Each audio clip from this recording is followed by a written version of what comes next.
What if I told you faith isn't about certainty? Stick with me here, because I used to think it was the opposite. I used to think believing in something bigger than you meant you had to be sure. No doubts, no questions, no bad days where none of it made sense. And when I had those days, and I had plenty, I figured it meant I was doing it wrong. Turns out I had it backwards the whole time. Here's what actually happens. You go through something hard, a loss, a failure, a stretch where nothing lines up the way you planned. And in that moment, you're not actually looking for proof. You're looking for something to hold on to.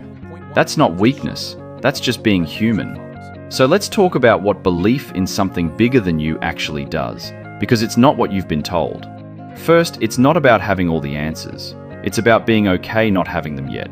Raise your hand if you've ever needed everything figured out before you'd take a single step. Yeah, same. But belief works the other way around. It says you don't need the whole staircase, you just need the next step, and something bigger than you will meet you there when you take it. Second, it's not a personality trait.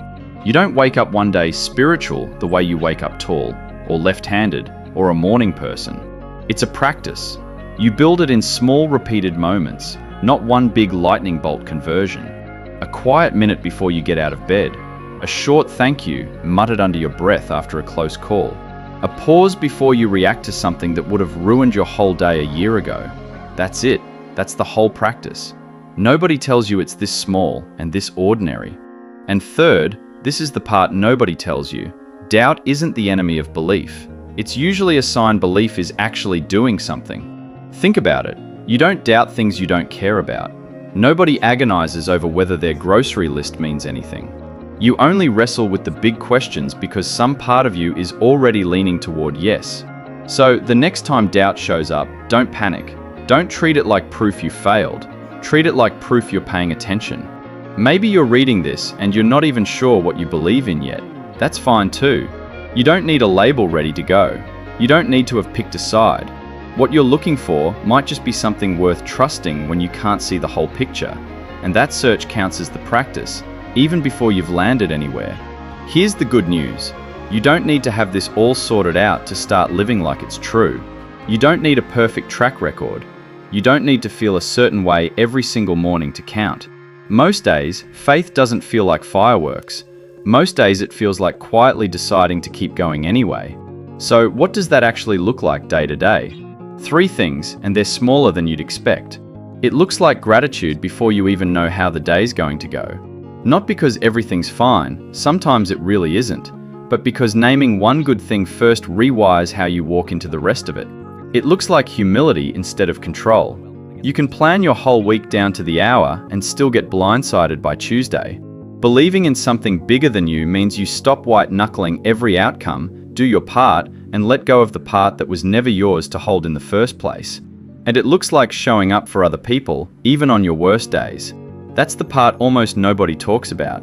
Faith that only exists inside your own head, that never turns outward, tends to shrink over time. But faith that shows up as patience with a stranger, or grace for someone who doesn't deserve it today, or just sitting with a friend instead of trying to fix them, that's where it actually gets stronger.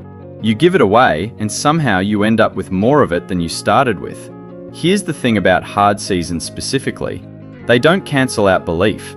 They test it, sure, but testing isn't the same as breaking. Think about the last time everything genuinely fell apart. The job, the diagnosis scare, the relationship that didn't make it. You probably thought, right in the middle of it, that this was the thing that would finally break you. And then you got up the next day anyway. That wasn't luck. That was something in you. Call it faith, call it resilience, call it grace. It doesn't matter what word you use for it. Quietly doing its job while you were busy panicking. And look, I still have days where none of it makes sense. I still have mornings where I go through the motions and feel nothing at all. That doesn't mean it's not real. It means it's human. Nobody's faith is a straight line upward. It's messier than that. It dips. It comes back. It dips again, usually right when you think you finally got it figured out, just to keep you honest. So here's where it gets simple, even though nothing about it feels simple in the moment. You don't need proof to take the next step. You need willingness. You don't need to feel strong to keep showing up. You need to show up anyway. And you don't need certainty to call it faith. You just need to keep choosing it, especially on the days it would be so much easier not to. That's the whole secret nobody tells you about this. It was never about having it all figured out. It was about showing up before you did. So trust the step you can actually see in front of you. Show up on the hard days, not just the easy ones, and give away whatever grace you're hoping to get back. You didn't just get through today. You built something in you that outlasts today. That's not blind faith. That's who you are.